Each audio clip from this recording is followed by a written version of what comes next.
Okay, picture this. You've got the twinkling lights, that amazing smell of pine in the air, and of course, a pile of presents just waiting to be torn open. It's the Christmas we all know, right? It feels so timeless, like it's always been this way.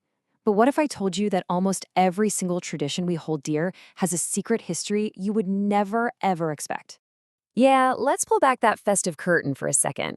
The real stories behind our favorite Christmas customs are this wild mix of ancient rituals, really clever marketing, and yeah, even a little bit of controversy.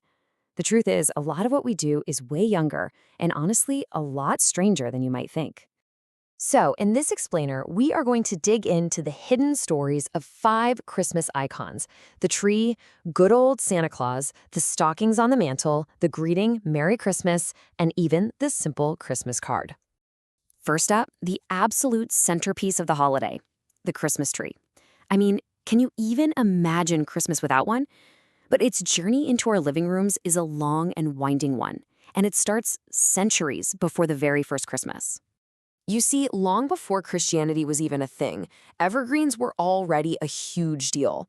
During the winter solstice, literally the darkest, coldest time of the year, ancient peoples in Northern Europe would bring these branches inside. Why? Well, because when everything else looked dead, the evergreen stayed green. It was this powerful symbol of hope, a promise that life would come back. So how did it become our tree? Well, the tradition of bringing whole decorated trees inside really kicked off in 16th century Germany. But for centuries, it was mostly just a local German thing. The real game changer was 1846. A newspaper in London published this drawing of Queen Victoria and her family gathered around their Christmas tree. And just like that, it was the coolest, most fashionable thing to do. The trend hopped across the Atlantic, and by 1923, it was so popular that the White House had its first official tree lighting ceremony. All right, so from the tree in the living room, let's talk about the guy who leaves the presents under it. Santa Claus. That red suit, the jolly laugh, it's all so familiar. But the Santa we know today, he's a surprisingly modern invention. The original Santa was St. Nicholas, a real person, a bishop from the 4th century in what is now Turkey.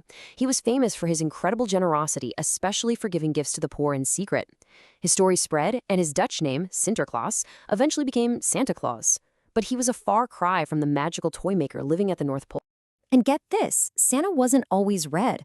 For a long, long time, he was usually shown wearing a green robe. Green was tied to the idea of life continuing through winter, sort of this magical spirit of Christmas, the way writers like Charles Dickens described him. He was much more of a mystical Father Christmas figure. So, what happened? How did we get from a green-robed winter spirit to the universally recognized jolly man in a bright red suit? Well, the answer isn't magic, it's marketing. The big change happened in 1931.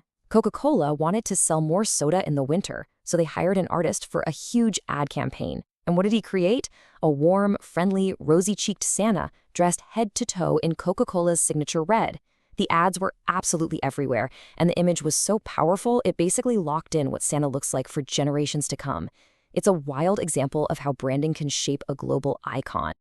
And hey, while we're talking about Santa's origins, let's talk about those stockings we hang by the chimney. This tradition links right back to the real St. Nicholas and his famous secret gift-giving. The legend goes something like this. St. Nicholas heard about a poor man who couldn't afford dowries for his 3 daughters, which was a huge problem back then. Nicholas wanted to help, but he didn't want to embarrass the man by just handing him money. So he went to their house at night and tossed 3 bags of gold down the chimney. And where did they land? You guessed it, perfectly inside the daughters' stockings, which just so happened to be hanging by the fireplace to dry. Okay, let's switch gears from things to words. Have you ever stopped to wonder why we all say Merry Christmas? Why not Happy Christmas or something else? Well, we can pretty much thank one man and one book for that: Charles Dickens.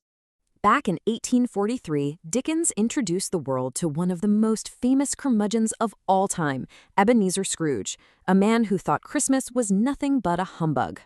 Now, Dickens had a couple of big reasons for writing A Christmas Carol. For one, he really needed the money, but he was also genuinely horrified by these social problems of the Industrial Revolution. He used this story as this powerful argument for a Christmas spirit built on compassion and charity, a spirit that Scrooge, of course, eventually learns to embrace. And the book was an absolute sensation, a smash hit. Because Dickens used the phrase Merry Christmas over and over again in the story, its popularity just exploded. Before 1843, it really wasn't the standard greeting. After A Christmas Carol, it became the way to wish someone holiday cheer. It totally changed the game. Okay, our final tradition also takes us back to that same huge year, 1843. It's something we totally take for granted now, the Christmas card, but its debut was, and I'm not kidding, a little bit of a scandal. So there was this guy, Sir Henry Cole, who was super busy and wanted an easier way to send holiday greetings than writing a bunch of long letters. So he hired an artist to design a card. The card showed scenes of charity, feeding the poor, that sort of thing, but the main picture showed a family having Christmas dinner. And the problem? It very clearly shows a little kid being offered a glass of wine. The Victorian public was not happy about that, and the backlash meant only about 1,000 of these cards ever got sold. So, when you put it all together, what have we learned? The Christmas we celebrate today isn't some single, unchanging tradition handed down through the ages. It's more like a rich, complex tapestry, with threads woven in from pagan rituals, the kindness of a Christian saint, a novelist masterpiece, and yep, even a soda ad campaign. Each tradition has its own surprising backstory. The tree has both pagan and religious roots. Santa is part saint, part commercial creation. Our favorite holiday greeting comes from a book, and the stockings on our mantles come from a beautiful old legend. It's a real melting pot of history. I think the key takeaway here is this. None of these traditions just appeared out of thin air. They're a mix of ancient beliefs, quiet acts of charity, brilliant storytelling, and some really clever marketing. They weren't born overnight. They evolved. They were shaped over centuries by culture, art, and commerce into the customs we love today. And this leaves us with a really fascinating question to think about. Every single custom we've talked about was new at some point, and some were even controversial. So it makes you wonder, what traditions are we creating right now? What things that we do today will become the cherished traditions of the future?